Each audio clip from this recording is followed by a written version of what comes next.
ओम नमो भगवते वासुदेवाय। जय श्री कृष्ण।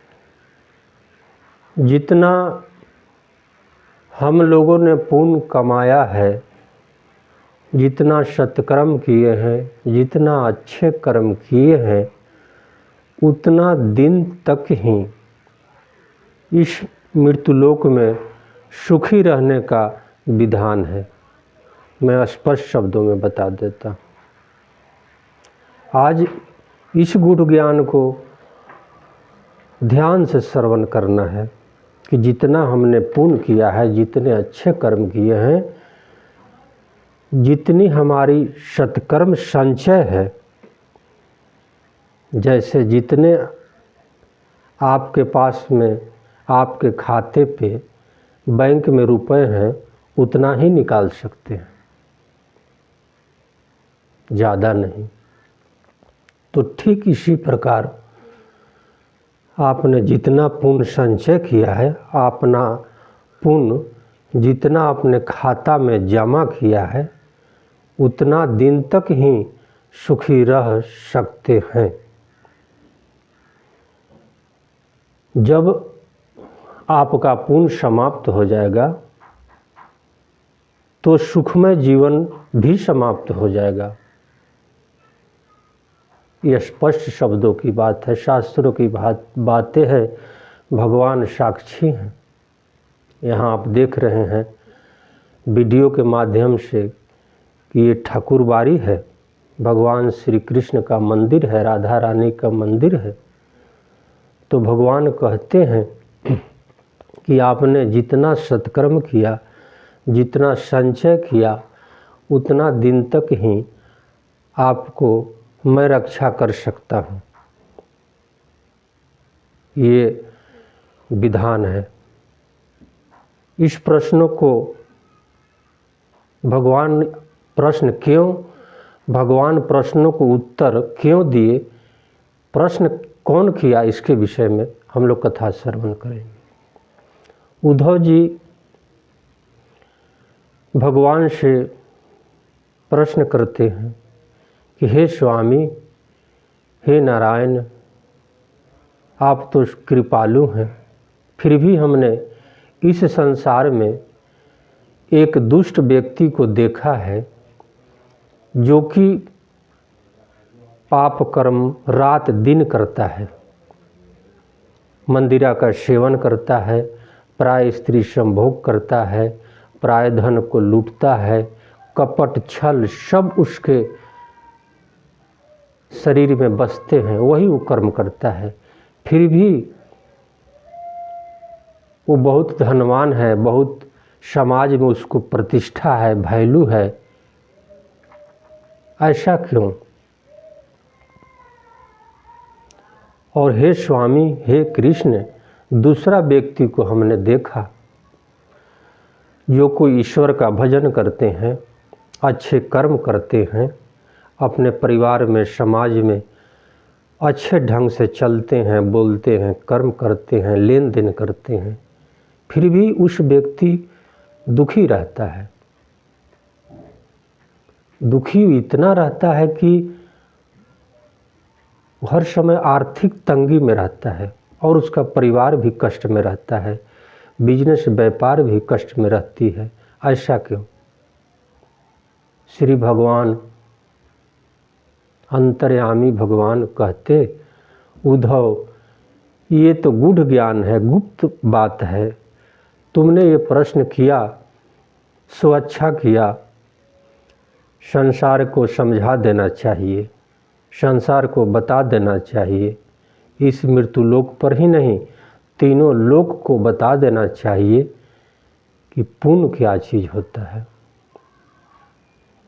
श्री भगवान कहते, हे उद्धव, तुमने जितना पुण्य संचय किया या किसी व्यक्ति ने जितना पुण्य को संचय किया है, उतना दिन तक ही सुखी रह सकता है। श्री भगवान कहते, मैं तुझे एक कथा के माध्यम से समझा देता हूँ ताकि तुझे स्पष्ट रूप में समझ में आ जाए। एक नगर में एक ब्राह्मण रहता था। अगले जन्म में उन्होंने माँ दुर्गा का सेवक था। तो अगले जन्म में माँ दुर्गा का सेवक था, तो उन्होंने पुण्य कमाया, अच्छी कमाया, उस जन्म में भी सुखी रहा। और एक्स्ट्रा जब उस ब्राह्मण को मृत्यु हो गई तो पुण्य उसके पास एक्स्ट्रा थी। इस जन्म में, जो वर्तमान जन्म हम लोगों का है, इस जन्म में उस व्यक्ति ने, उस ब्राह्मण ने कोई सत्कर्म नहीं करता, कोई पूजन नहीं करता, ना ही तो ईश्वर का भजन करता और ना ही अपने परिवार वालों को, अर्थात अपने पत्नी को, अपने पुत्रों को इस पूजा से वंचित कर दिया। पूजा नहीं करने देता था घर में। उसके परिवार वाले, उसका पत्नी बड़ी दुखी रहते थे। स्वयं पूजा नहीं करता, स्वयं सत्कर्म नहीं करता और एक पैसा भी किसी को दान नहीं देता। साधु महात्मा उसके घर पे आते तो दान तो कभी दिया ही नहीं, उल्टा उससे गाली देता। इस प्रकार इस जन्म में उस व्यक्ति किया करता था। पिछले जन्म के प्रभाव से इस जन्म में उसके पास बहुत संपत्ति था, बहुत। उसके पास नौकर चाकर थे, घर परिवार बाल बच्चे सब थे, गाड़ी घोड़ा सब व्यवस्थाएं थी। लेकिन वह व्यक्ति धन को यक्ष के समान रखवाली करता था। एक तिनका भी अगर कोई उठा ले तो उसके बदले में उसे बहुत दंड देता था, मारता पीटता था। इतना वो धन का रखवाली करता था। उसकी पत्नी बेवजह कहीं खर्च कर दे तो अपने पत्नी को भी मारता पीटता था। उसका बच्चे अगर कोई गलत कर्म या गलत पैसे खर्च कर दे तो घर से बाहर निकाल देता था। इस प्रकार वो धन का रखवाली करता था। पिछले जन्म के पुण्य के प्रभाव से इस जन्म में उसके पास बहुत सारी व्यवस्थाएं थी, अर्थात सिर्फ धन था। उस धन से स्वयं भी भोग नहीं करता था और अपने पत्नी को, अपने बाल बच्चों को भी उस धन से अच्छे ढंग से खाना पीना वस्त्र ये सब नहीं देता था। आज भी ऐसे देखा जाता है। ऐसे कुछ व्यक्ति मिलते हैं कि उसके पास बहुत धन होता है लेकिन स्वयं फटी हुई गुदरी पहन कर रहता, ठीक से वह स्नान तक नहीं करता है। ऐसे व्यक्ति को देखने में आता है। तो पिछले जन्म के प्रभाव से उस व्यक्ति, ब्राह्मण व्यक्ति ने इस जन्म में उसके पास बहुत सा धन रहा। लेकिन जैसे ही पिछले जन्म का पुण्य समाप्त हो गई, जैसे ही पिछले जन्म का पुण्य समाप्त हो गई तो एक दिन उस व्यक्ति का घर में आग लग गया। पंच महाभागी के देवता उस पर बिगड़ गए। पंच महादेव के भागी देवता उस व्यक्ति पर बिगड़ गए तो उसके घर में अचानक आग लग गई।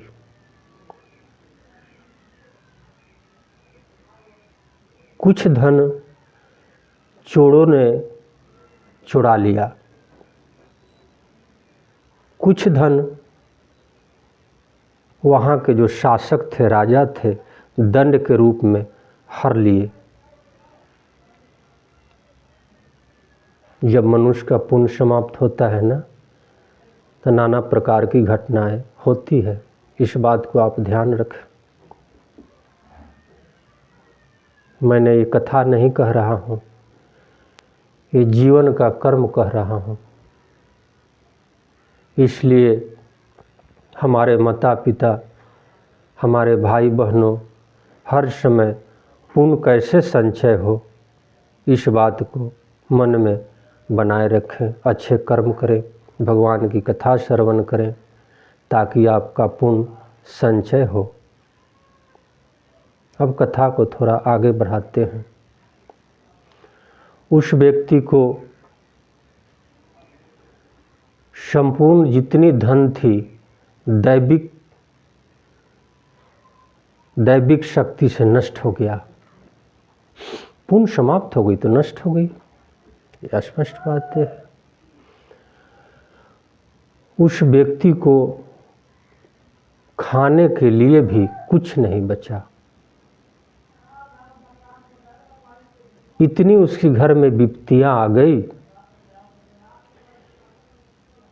कि दाने दाने के बिना तरसने लगा। उसके बच्चे, परिवार उस व्यक्ति को गाली देने लगे, उलाहना देने लगे कि रे दुष्ट, जब भगवान ने तुझे धन दिया था तो तुमने कोई सत्कर्म नहीं किया, तुमने कोई दान नहीं दिया, कभी भगवान का भजन नहीं किया। ऐसे ऐसे उस व्यक्ति को, उस ब्राह्मण को, उसके पत्नी, पुत्रों सब उलाहना देने लगे। इतनी विपत्ति छा गई कि उसका वर्णन आपको मैं क्या बता सकता हूँ। उस ब्राह्मण व्यक्ति को एक एक दिन, दो दो दिन तक भोजन नहीं मिलता। उस ब्राह्मण व्यक्ति को परिवार, बच्चे इधर उधर भटकने लगे। उस ब्राह्मण को जब इतना दुख आया तो स्वयं सोचने लगा कि ओह, हमने बहुत बड़ा भूल कर दी है। उस ब्राह्मण ने सोचने लगा कि हमने बहुत बड़ा भूल कर दी है। जितना पुण्य था वो तो समाप्त हो गया। हमने फिर दोबारा इस जन्म में पुण्य को संचय नहीं किया। जब दुख आता है तब बुद्धि सात्विक हो जाती है। जब दुख आता है तो जो मन है ईश्वर की तरफ भागता। उस ब्राह्मण व्यक्ति को अब मन ईश्वर की तरफ भागने लगा और ऐसा सोचा कि हमने अपने आधी उम्र बिता दी, मैंने कभी अच्छे कर्म नहीं किए, अपने बाल बच्चे, परिवार को और स्वयं भोग नहीं किए और भगवान को भी भोग नहीं लगाए प्रसाद। इसलिए मैं स्पष्ट शब्दों में कह देना चाहता हूँ, इस वीडियो के माध्यम से जितने भी व्यक्ति इस कथा को श्रवण करें तो याद रखें कि पुण्य संचय करना बहुत जरूरी है। उस ब्राह्मण व्यक्ति को उसका पत्नी, उसका पुत्र घर से बाहर निकाल दिया। आपस में इतना कलह बढ़ गई, एक दूसरे के ऊपर कोई देखता नहीं, कोई ताकता नहीं, कोई बातें नहीं करता। इस प्रकार उनके परिवार बिखर गए। उस ब्राह्मण ने मन में विचार किया कि अब तो आधी उम्र बीत गई, अब कौन सा भजन करें, कौन सा सत्कर्म करें, कौन सा पूजा करें ताकि हमारा पुण्य संचय हो। उस ब्राह्मण ने इस प्रकार विचार करने लगा और रोने लगा। रोने से उसकी गला सूख गई, बेहाल हो गया।